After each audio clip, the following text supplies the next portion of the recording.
Hey people, what's going on? I am The Broken Puppet, and today I'm going to be sharing with you 3 bits of advice that changed my life as an artist and may help change yours.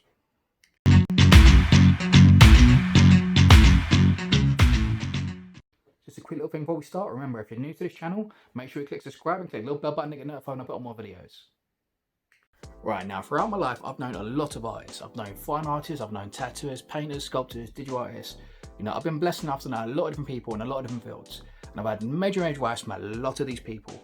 And out of all this advice, there was 3 major tips I had that really helped me out. And I'm really hoping these can help you guys out too. Number 1, quantity over quality. Now the first time I got told this, it really threw me out of water because I'm a perfectionist. Everything I had to do back in the past, I want to be perfect from beginning to end. Now it didn't matter what I did, even if I was doing a basic sketch or just a little done something, I had to be perfect. It had to be exactly how I wanted it to be. Now, but the problem is, when you're trying to learn, when you're just trying to understand and improve as an artist, if you're not doing like a commission piece, something like that, if you're just looking to learn, he told me, the problem is, the whole picture, it's only the first 60% that you're really learning. And it kind of threw me out. I was like, what are you on about? And he goes, well, think about it. When you first start, you're understanding the thing that you're drawing. You're sculpting it out. You're learning the form. You're learning the structure. You're learning where everything goes. You're learning from this. If everything is new input, it's all brand new. Like, no, this is new ideas. It's boom, boom, boom. Everything's new. When you get to about 60%, all that's pretty much done. And once you get to that stage where it's just shading, coloring, it takes a long time. But at that point, you're just filling in. You're not learning about it. You know where everything goes. You're just taking time to put it in there. And the problem is, when you're trying to learn, that last 40% is kind of like wasted time. If you think about it, unless it's a commission piece for actually doing a proper professional piece, you're wasting a lot of time there.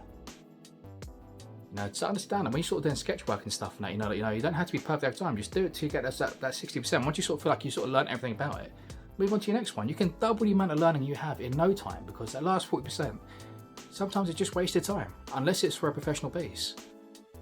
I'm not saying don't do that. I'm not saying that it's pointless, but think about it. When you sort of drawing a person, you're learning how the skeleton shape is, how the body shape is, the muscle stuff, and this is all the stuff you draw in that first 60%. The last bit, you know what you're going to do. You're going to do that. You can do that last bit. That bit's not a problem. It's that first 60%. And when you want to learn, doing that over and over and over will help you out dramatically. So cut the last 40%, do the first 60%, and you'll double your learning in no time. Number 2. Now, here's the tricky part, right? For the 60% rule to work properly, you have to apply this. Practice alone doesn't make perfect. Okay? It's a very important thing. A lot of people have this idea that you're just doing the same thing over and over and over will yield better results. It's not always the case. Like, if you're not putting new stuff in your head and you're doing the same thing over and over and over and over, nothing new is going to go in there. Okay? You need new input. You need research. You need to look at writers. You need to look at inspiration. You have to sort of like try to learn new things.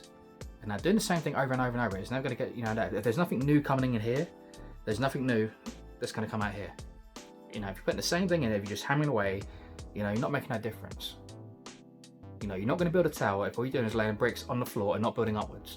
You need to get inspiration and start working on it. Look at a piece of work, understand what they do, what works, what doesn't, and build up from that. Everyone has to learn from something. And so that one, practice alone doesn't make perfect. 3. Right, don't roll your eyes at this one, because the title sounds different to what I mean, right? Now, you're going to draw every single day. This is going to help you out dramatically, right? But this is what you're going to do. It's not just a matter of wanting to draw every day. I'm going to give you a specific thing to do, right? When you get a calendar, right, put it on your wall. And now every single day, I want you to draw something, even if it's just a simple line on a page, right? Even if it just takes you 2 seconds, if you just get a pencil and you just go, that counts. That's fine, okay? That is part of the rules, right? And every single day you do that, every time you do that, put an X on that day on the calendar, right? And what it's going to do, this is going to motivate you to really sort of carry on with it, because you're going to get all these X's on the wall, and there's going to be certain days where you feel unmotivated, you're going to go, oh, and you're going to look at that calendar and you see the X and you go, oh, I don't want to break that streak. So you're going to get that paper out, you're going to do that, and you're going to find most of the time that even if you're not feeling motivated, if you're like, oh, I'm just going to draw a line today, I don't care. By the time you get that paper out, by the time you get your equipment out, you get your pencil out, get yourself, sit at the table, you're going to do a line out, and a lot of time you're going to think, oh, well, it seems like a waste of time just to do one line now, I might as well do something else. And before you know it, you're going to be sitting there for hours doing more work. Think about it, if you're going through all the effort to get that stuff out, chances are you're not going to just do one line. And if you do one line, that's not a problem. Okay, it's not an issue. But once you get in the habit of doing this every single day, it becomes repetition, getting that pad out, getting that stuff out. And before long, you're going to find out, you're never doing a line each day. You're going to be drawing something amazing. You know, it's just getting that routine, it's getting that repetition in your head, it's getting that thing in your head. And when you see that X on the calendar, it's a little bit of motivation to start with to get you in the mood for it.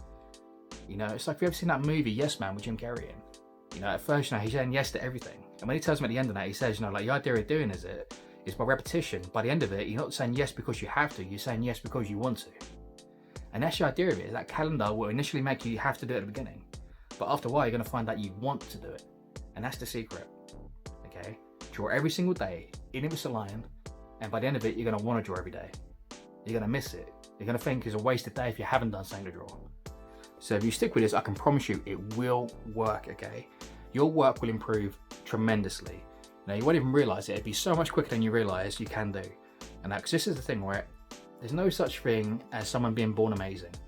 You know, you see all these amazing artists out there and you think, oh, they're so talented, they just, you know, it just comes so easy to them. It doesn't. You know, there's no such thing as talent, okay? Talent is obsession, okay? The word people need is obsession. Okay, so the more you do something over and over and over, it doesn't matter what it is, right? You will get better at it. You know, if you're applying the right principles and you're doing it enough, no matter what you do, you will improve, I promise you. Okay, talent isn't the actual word people mean when they sort of say stuff, it's obsession. Okay, and obsession with art and stuff is a really good thing. You know, being obsessed with it is a good thing. It motivates you, it gets you there, and your work will be a million times better than you ever thought it could be. Okay, all those people you aspire to, you can become that. Okay, it's not a hidden talent. You know, it's just repetition, it's having fun, it's doing it. It's just drawing. You know, you will get there eventually. You know, it's just time and patience. It's not talent. It's time and patience. I promise you.